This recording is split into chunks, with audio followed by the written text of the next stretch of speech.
본 회퍼 목사님께서 쓰신 책 중에 그리스도론이라고 하는 짧은 책이 하나 있습니다.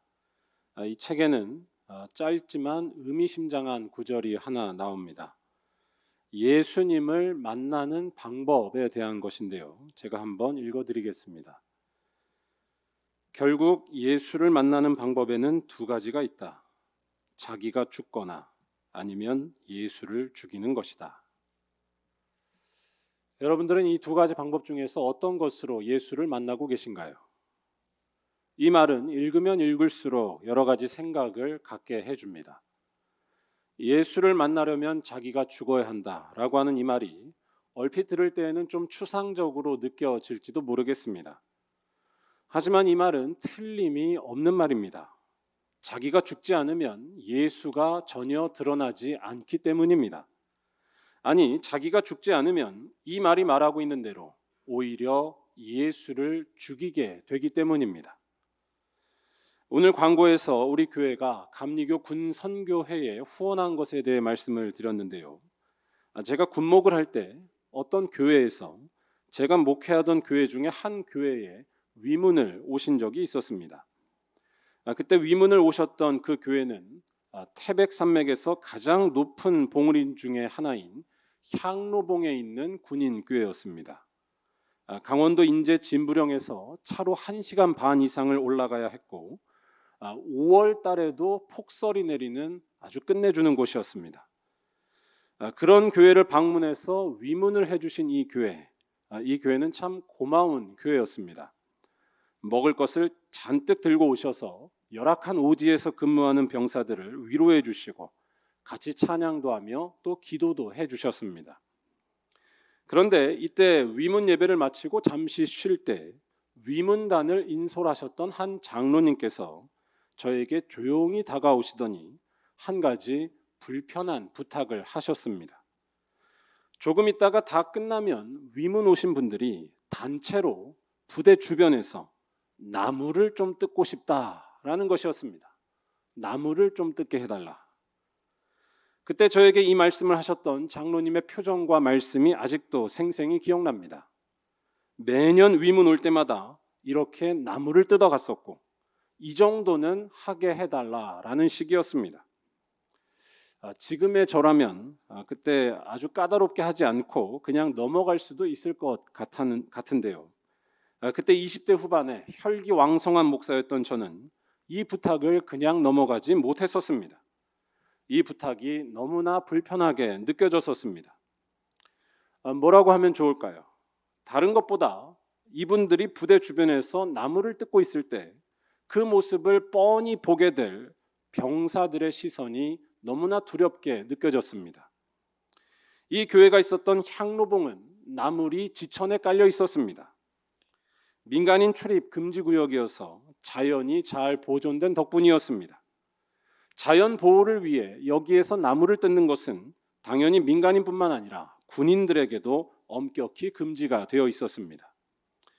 그러한 곳에서 일종의 특혜처럼 나무를 뜯게 해드린다라는 것이 참 받아들이기 힘들었습니다.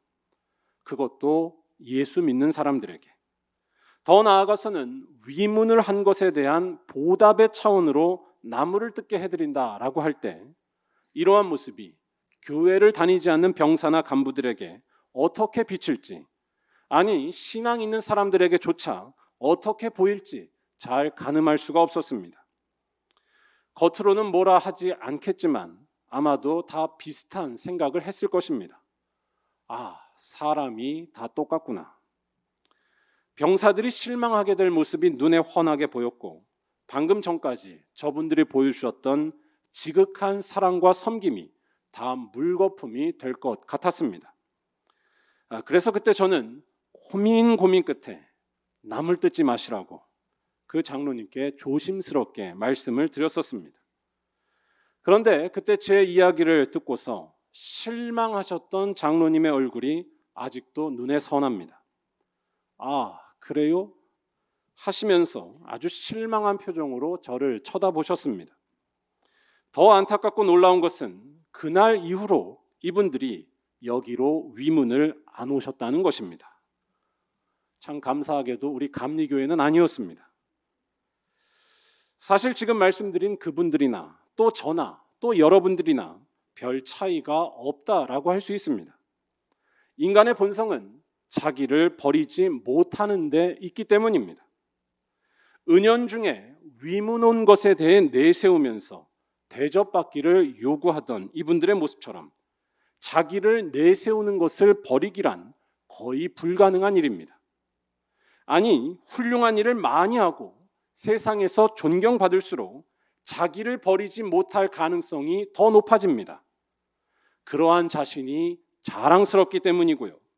또 반대로 그렇지 못한 사람들은 당연히 부끄러운 대접을 받아야 한다라고 보기 때문입니다. 당연한 것에 대해 당연한 대접을 받아야 한다고 믿는 것입니다. 훌륭한 일을 많이 하는 것은 물론 필요합니다. 하지만 그것을 통해 자기 자신을 내세우는 것에는 문제가 있다는 것입니다. 그리고 그렇게 자기를 버리지 못하는 것의 결과는 예수가 드러나지 않는 것, 보네퍼 목사님의 표현으로 하자면 예수를 죽이는 것이라는 사실입니다. 오늘 우리가 읽은 말씀도 그러한 이야기를 전하는 말씀입니다. 바로 자기 자신만을 자랑스럽게 내세우다가 하나님이 누구신지에 대해 전혀 알지 못했고 또한 자기 자신도 제대로 알지 못했던 마다들의 이야기입니다. 오늘 말씀은 우리가 잘 아는 이른바 탕자의 비유에 대한 말씀입니다. 탕자의 비유라고 해서 집을 나갔다가 돌아온 이 둘째 아들 탕자에게 초점을 맞추는 경우가 많은데요. 사실 이 말씀은 탕자만을 주인공처럼 봐서는 안 됩니다.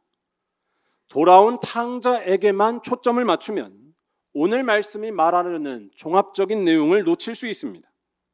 오늘 말씀에서 중요한 것 중에 하나는 이 돌아온 탕자를 기쁨으로 받아들인 아버지와 그리고 이 아버지에 대해서 전혀 이해하지 못하고 잔뜩 화가 나 있었던 첫째 아들 사이의 대립이기 때문입니다.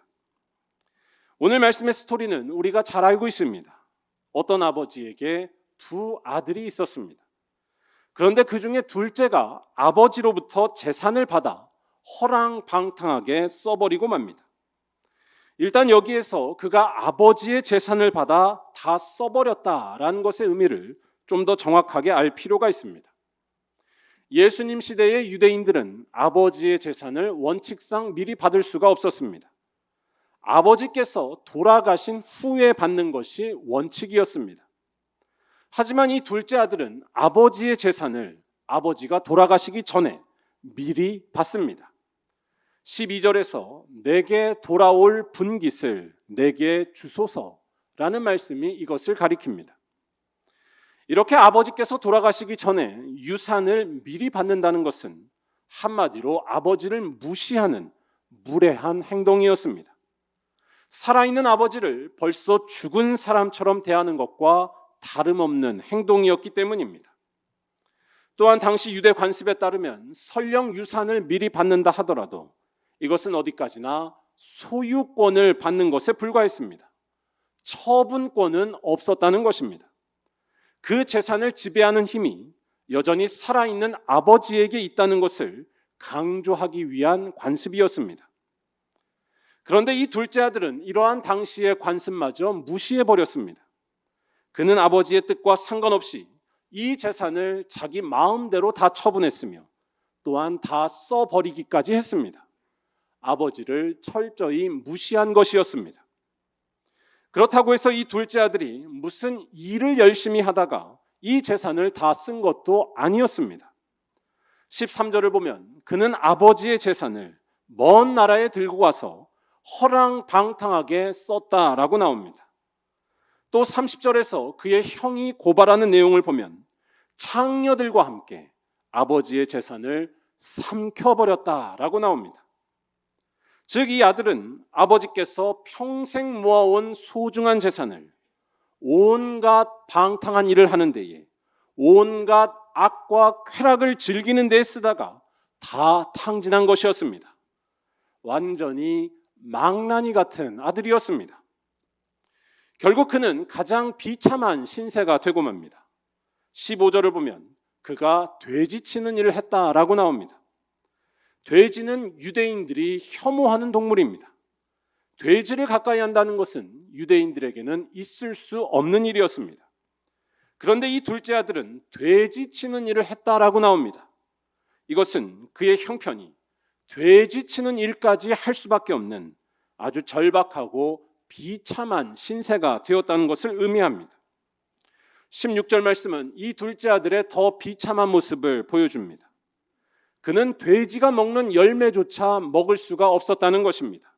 즉 돼지보다 못했다는 것입니다. 유대인으로서 가장 밑바닥으로 떨어진 것이었습니다. 결국 이 둘째 아들은 자기의 마음을 돌이켜서 아버지에게로 다시 돌아갑니다. 그리고 이 돌아온 아들을 아버지께서는 맨발로 뛰쳐나가 맞아주시고 그를 위해 잔치를 베풀었다는 것이 그 다음에 이어지는 이야기의 줄거리입니다. 여러분들은 이 둘째 아들의 모습을 보시면서 어떠한 느낌이 드시나요? 한편으로 보면 이 둘째 아들의 모습은 공감이 되기도 하고 또한 감동스럽게 다가오기도 합니다.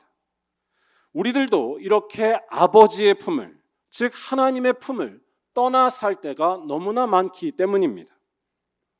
그런데 여기에서 우리가 집중해야 할 것은 이 둘째 아들만이 아닙니다. 둘째 아들의 이야기는 오늘 말씀에서 반 정도만 나오고 있습니다. 이 둘째에게만 관심을 두면 오늘 말씀은 자칫 감상적으로 흘러갈 수 있습니다. 오늘 말씀의 핵심을 이해하기 위해서 집중해야 할 것은 첫째 아들입니다.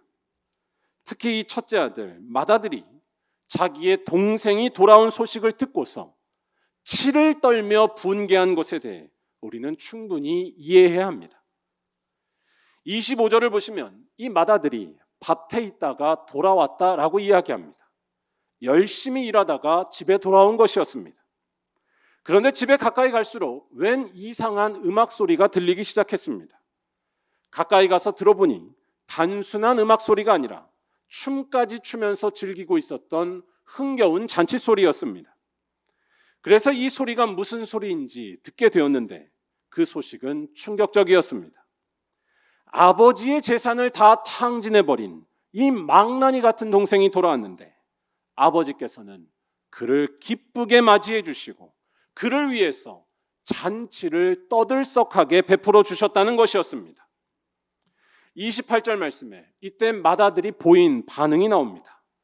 그는 노하여서 집에 들어가지 않았다는 것입니다. 노하여서. 여러분들은 이 맏아들의 모습이 어떻게 느껴지시나요? 저는 100% 동감이 되고 또한 이해가 됩니다. 아니 이게 말이나 되는 일입니까? 아버지가 뼈가 빠지게 일해서 모아온 재산을 미리 받아가서 흥청망청 다 써버린 아주 못된 녀석이 바로 이 동생 둘째였습니다. 그런 그가 집에 돌아왔을 때 아버지께서 이렇게 하신다는 것은 말도 안 되는 일입니다. 여러분들이 이 아버지라면 어떻게 하시겠습니까? 당장 쫓아내던가 아니면 혼을 내던가 아니면 돈을 갚도록 약속을 받든가 해야 하지 않겠습니까? 그것이 이 아들을 위해서도 필요한 일이고 또한 세상 이치며 당연한 것 아니겠습니까? 그런데 아버지께서는 충격적이게도 그런 것 전혀 없이 그를 맞아들이고 있었습니다. 더 나아가 잔치까지 벌리고 있었습니다. 22절에서 이 아버지가 둘째 아들에게 제일 좋은 옷을 입히고 손에 가락지를 끼우고 발에 신을 신겼다는 것은 아들로서의 그 지위를 그대로 인정해주고 또한 회복시켜줬다라는 뜻이 됩니다. 이러한 아버지의 모습에 맏아들은 당연히 뿔이 날 수밖에 없었습니다. 더욱더 열받는 것은 그동안 이 맏아들은 아버지께로부터 이러한 대접을 받아본 일이 없었다는 사실입니다.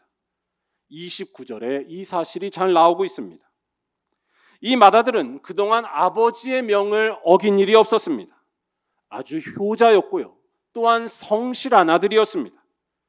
그런데 이런 아들에게는 염소 새끼 하나 잡아준 적이 없으면서 어떻게 방탕하고 못된 이 아들에게 살찐 송아지를 잡아주면서 잔치를 베풀 수 있느냐라는 것입니다. 여러분 어떠십니까? 지금 이 마다들의 분노가 공감되지 않으시나요? 그가 하는 말에는 틀린 말이 하나도 없습니다. 그가 서운해하고 분노하는 것은 너무나 당연합니다. 그런데 우리들은 이 마다들의 모습을 유심히 잘 살펴볼 필요가 있습니다. 특별히 그의 분노 속에 감춰져 있는 그의 중심을 잘 들여다봐야 합니다. 일단 방금 본 29절에서 마다들이 하고 있는 그 말을 다시 한번 잘 보시기 바랍니다. 내가 여러 해 아버지를 섬겨 명을 어김이 없거늘 내게는 염소 새끼라도 주어 나와 내 벗으로 즐기게 하신 일이 없더니. 이 말은 방금 설명드렸던 대로 이 마다들의 서운함과 분노와 섭섭함이 담겨 있습니다. 동시에 여기에는 이 마다들의 인생관이 담겨 있다라고 할 수 있습니다. 무언가를 잘 해야만 대접받을 자격이 된다는 것입니다. 가치 있는 일을 했을 때 대접받을 수 있다는 것입니다. 아주 합리적인 생각입니다. 그리고 자신은 그러한 사람이라는 것입니다. 왜냐하면 아버지의 명을 어긴 적이 없었기 때문입니다. 아버지에 대해 지분이 있다는 것입니다. 그런데 우리들은 이러한 사실들에 숨겨져 있는 마다들의 내면까지 들여다봐야 합니다. 무슨 말씀이냐면 이 마다들은 자기의 진짜 모습을 모르는 사람이었다는 것입니다. 이 마다들은 자기의 진짜 모습을 모르는 사람이었고 그래서 사실은 불행하고 외로운 사람이었다는 것입니다.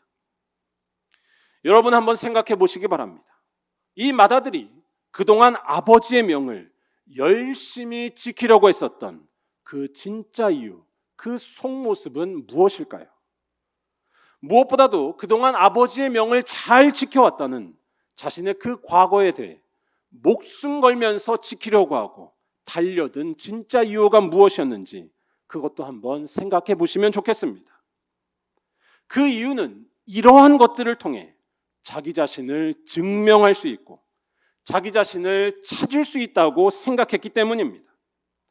자기 자신을 확인할 수 있는 근거가 자기가 한 일에 있다라고 본 것이었습니다. 그런데 이러한 생각은 사실 이 마다들의 내면이 어떠한지 그의 속모습을 보여준다고 할 수 있습니다. 마다들은 겉으로는 부족함 없고 완벽하고 훌륭해 보였지만 사실 그의 내면을 지배하고 있던 것은 불안함이었고 외로움이었고 두려움이었다는 사실입니다.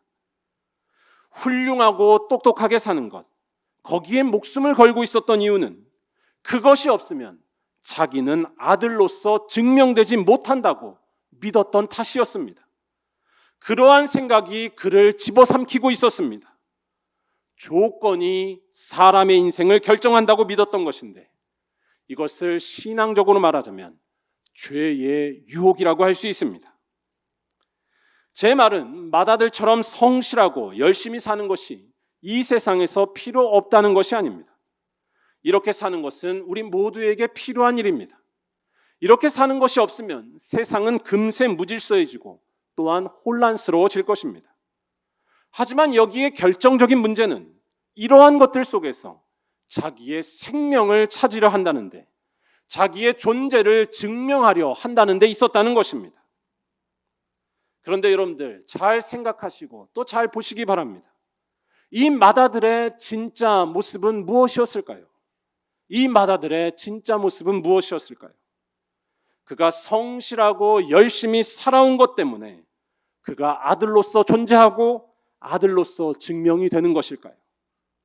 물론 그러한 것도 있을 수 있겠지만 그것이 결정적인 것이 될 수는 없다는 것입니다. 아니, 그러한 것에서 아들의 모습을 찾으려 하면 할수록 그러한 것에서 자기의 모습을 증명하려 하면 할수록 더 불안해질 수밖에 없는 것이 우리 인간의 삶입니다. 우리들은 살면서 그러한 모습을 할 수 없을 때도 있기 때문이고 그러한 모습을 이루지 못할 때도 있기 때문입니다. 쉽게 말해서 성실히 살려고 노력했는데 뜻하지 않게 실수를 했거나 또는 원치 않는 일이 생겨서, 원치 않는 병이 들어서 그러한 삶을 살지 못하게 됐다면 어떻게 할 것인가요? 그러면 아들이 아닌 것인가요? 좀 더 깊이 생각해 보시길 바라면서 말씀드리면, 지금 말씀드린 것과는 반대로 성실히 살아가는 것에 성공했다고 치시기 바랍니다. 그렇다면 그가 그렇게 성실하게 살아온 그 모습은 전부 그 사람 자신의 힘에서만 나온 것이고 전부 그 사람의 것일까요? 그 모든 것이 다 그 사람의 지분일까요? 31절에서 아버지가 하는 말에 귀를 기울이시기 바랍니다. 이 말씀에 이 아들이 왜 아들인지 그 이유가 분명히 나옵니다. 우리 이 말씀을 다 함께 한번 읽어보도록 하겠습니다. 아버지가 이르되 예, 너는 항상 나와 함께 있으니 내 것이 다 내 것이로되. 아멘. 여러분, 이 말에 복음의 진수가 담겨 있습니다. 아버지가 하고 있는 이 말에 참된 자유가 있습니다. 아버지가 하고 있는 이 말에 참된 평화가 있고 참된 기쁨이 숨겨져 있습니다. 아버지는 맏아들이 열심히 살아온 것, 모범생인 것 때문에 그를 인정한 것이 아니었습니다. 그러한 것도 물론 소중했겠지만 그것이 결정적이지는 않았다는 것입니다. 아버지에게 이 아들은 그 존재 자체로 아들이었습니다. 아버지에게 이 아들은 그 존재 자체로 아버지의 기쁨이었다는 것입니다. 아버지에게는 이 아들이 뭘 한 것이 중요한 것이 아니라 이 아들이 살아있는 것 자체가, 나와 함께 있다는 것 자체가 중요했다는 것입니다. 31절에서 아버지가 이 아들에 대해서 뭐라고 말하고 있습니까?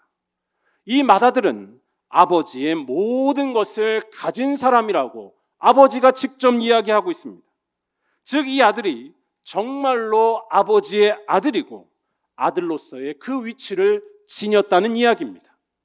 그런데 그 이유는 그가 똑똑하고 훌륭해서가 아니라는 것입니다. 그 이유는 그에게 아버지가 함께하고 있기 때문이었습니다. 즉, 하나님이 항상 함께하고 있기 때문이었습니다. 하나님이 함께 하시기 때문에 그는 아들이었습니다. 그런데 이 맏아들은 이러한 사실을 몰랐던 사람이었습니다. 더 나아가서 이러한 사실을 몰랐기 때문에 자기의 진짜 모습도 모른 채 살아가고 있었습니다. 그는 자기 자신이 훌륭한 일을 했기 때문에, 아버지에 대해서, 이 가정에 대해서 내가 지분이 있기 때문에 아버지의 아들이 된다고 보고 있었습니다. 다시 말해, 가치와 능력으로만 세상을 바라보고 조건을 가지고서만 자기 인생을 바라보게 되면 자기의 진짜 모습을 알지 못하게 된다는 것입니다. 하나님이 지금도 함께 하시는 것을 인식하지 못하게 되는 것입니다. 하나님이 함께 하시는 것을 느끼지 못하니까 조금 더 점수 받는 것에 매달리는 것입니다. 하나님이 함께 하시는 것을 느끼지 못하니까 조금 더 가치 있는 것에, 조금 더 율법적인 것에, 아니 자기를 내세우는 것에 인생의 목표를 두고 달려가는 것입니다. 이러한 사람들은 겉으로는 똑똑해 보이지만 사실은 안타까운 것이고 그 영혼이 외롭다고 말할 수 있습니다. 아니, 정확히 말하면 그를 조건 없이 지금도 맞아주시는 하나님을, 또한 그 하나님의 모습이 나타난 예수님을 거부하고 죽이고 있는 것입니다. 이 아버지가 둘째 아들을 아무 조건 없이 맞이하고 잔치를 벌였던 것에서 확인할 수 있는 것도 마찬가지입니다. 이 둘째 아들이 어떠한 사람입니까? 이 둘째 아들은 아무것도 자랑할 것이 없는 그런 사람의 대표였습니다. 그는 한마디로 쓸모없는 인간이었습니다. 하지만 그런 그를 오늘 말씀에서 아버지는 여전히 아들로 대하고 있습니다.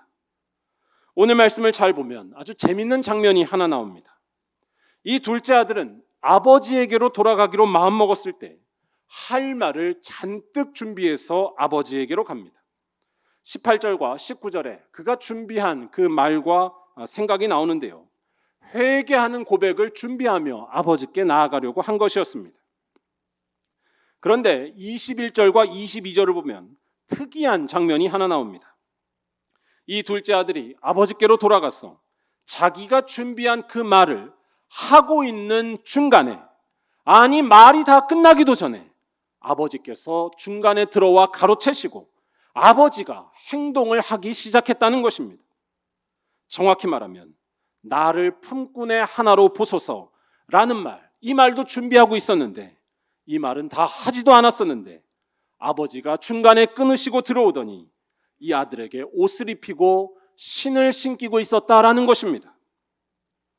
여러분, 이 아버지가 왜 이렇게 했다라고 보시나요? 이 아버지의 모습이 어떻게 느껴지시나요? 이 아버지는 지금 잘못한 것에 대해 눈 감아주는 이상한 아버지일까요? 여러분, 그렇지 않습니다. 오늘 말씀을 전체적으로 보면 아버지가 이 둘째 아들의 잘못을 모르지 않았다는 것을 잘 알 수 있습니다. 30절에서 맏아들이 동생의 잘못을 고발할 때 아버지는 가만히 듣고 있었습니다. 그것에 대해 아무런 반박을 하지 않았습니다. 또한 24절에서 아버지는 스스로 이 둘째 아들을 두고서 죽었던 자식이라 라고 말하고 있습니다.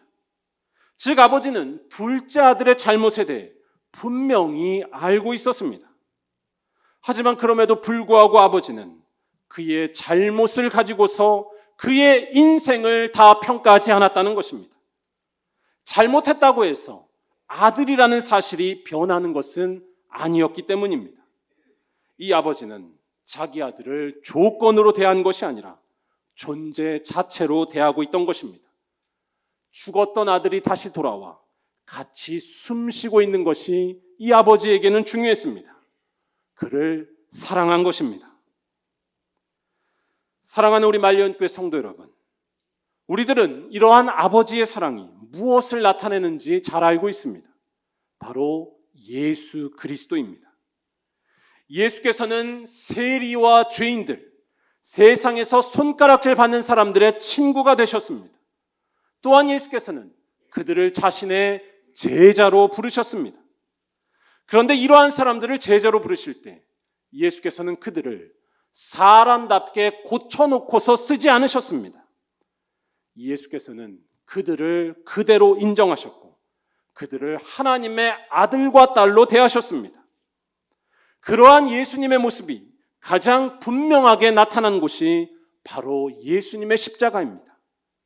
예수님의 십자가는 죄인들을 향한 하나님의 사랑의 증거이고 우리 모두를 받아주시는 하나님의 은혜이기 때문입니다. 다시 말해 예수의 십자가를 볼 때에만 우리들은 우리 자신이 누구인지를 똑똑히 알 수 있게 됩니다. 예수의 십자가를 볼 때에만 우리들은 이 세상에서 안심하며 살 수 있게 됩니다. 바로 하나님께서 나를 절대적으로 사랑하시며 나를 존재 그 자체로 인정하시며 내가 숨쉬고 있는 것 자체를 기쁘게 받으신다는 것을 알게 되는 것입니다. 그리고 그 하나님이 지금도 나와 함께 하신다는 것을 알게 되는 것입니다. 이러한 사람은 전혀 다른 삶을 살 수 있습니다. 이러한 사람은 자기를 내세우지 않아도 불안해하지 않습니다. 이러한 사람은 세상에서 설령 대접받지 못하는 일이 생겨도 전혀 외로워하지 않습니다. 내가 하나님의 아들이고 하나님의 딸이라는 사실에 대해 분명히 눈을 뜨기 때문입니다. 제가 맨 처음에 설명드린 보네퍼 목사님의 표현으로 하자면 나는 작아지고 없어지지만 예수를 만나서 참으로 살게 되고 참으로 나 자신을 찾게 되는 것입니다. 아니, 이 사람은 삶의 모든 환경 속에서도 하나님의 사랑을 느낄 수 있는 사람입니다. 이런 사람은 길거리에 핀 작은 꽃을 보고도 하나님을 느낄 수 있습니다. 그 꽃에서 나를 사랑하시는 하나님이 보이기 때문입니다. 아픔 중에도 하나님의 빛이 비춥니다. 그때에도 하나님께서 나를 인정하시는 것을 알기 때문입니다. 아니, 이 사람은 죽음 속에서도 하나님의 사랑을 느낄 것입니다. 우리들에게 하나님의 이 사랑을 보여주신 예수님은 죽으셨지만 다시 살아나셨기 때문입니다. 죽음을 넘어서는 하나님의 사랑이 바로 예수의 십자가에서 나타난 것입니다. 제가 요새 열심히 보고 있는 드라마에 아주 멋있는 대사가 하나 나온 적이 있어서 여러분들께 소개해 드리려고 합니다. TVN에서 하는 군 검사 도베르만이라고 하는 드라마인데요. 참 재미있습니다. 여기에서 주인공 둘이 어떤 일을 하다가 잘 안 됐을 때 이런 말을 하는 장면이 있었습니다. 우리는 실패한 것이지 포기한 것은 아니잖아. 우리는 실패한 것이지 포기한 것은 아니잖아. 사랑하는 우리 말리언교회 성도 여러분, 우리들은 세상에서 실패할 수는 있어도 그럼에도 불구하고 나 자신을 절대로 포기하지 않는 사람들인 줄로 믿습니다. 그 이유는 오직 예수님께 있습니다. 우리가 실패했어도 포기하지 않으시는 하나님의 그 자비로운 모습이 바로 예수 안에서 나타났기 때문입니다. 그리고 이 예수 안에서 우리들의 진짜 모습을, 참된 모습을 찾을 수 있다는 것입니다. 바로 여러분들은 하나님의 딸이요 하나님의 아들이라는 사실입니다. 마지막으로 이렇게 예수를 통해서 하나님의 절대적인 사랑을 확신하신다면 여러분들을 사랑하시고 인정하신 그 하나님을 따라서 살아가시기 바랍니다.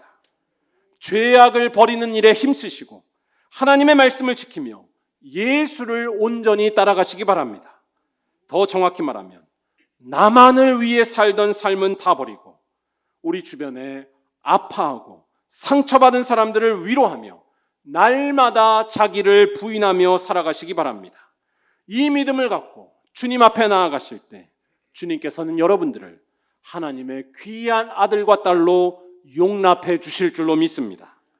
바라기는 이러한 믿음으로 살아가셔서 하나님의 아들, 딸이라는 우리들의 존귀한 모습을 예수의 십자가 안에서 날마다 확인하시고 그래서 하나님의 자녀답게 살아가는 힘과 능력을 날마다 얻으시는 우리 말리언교회 모든 성도들이 다 되시기를 주님의 이름으로 간절히 축원합니다. 기도하겠습니다.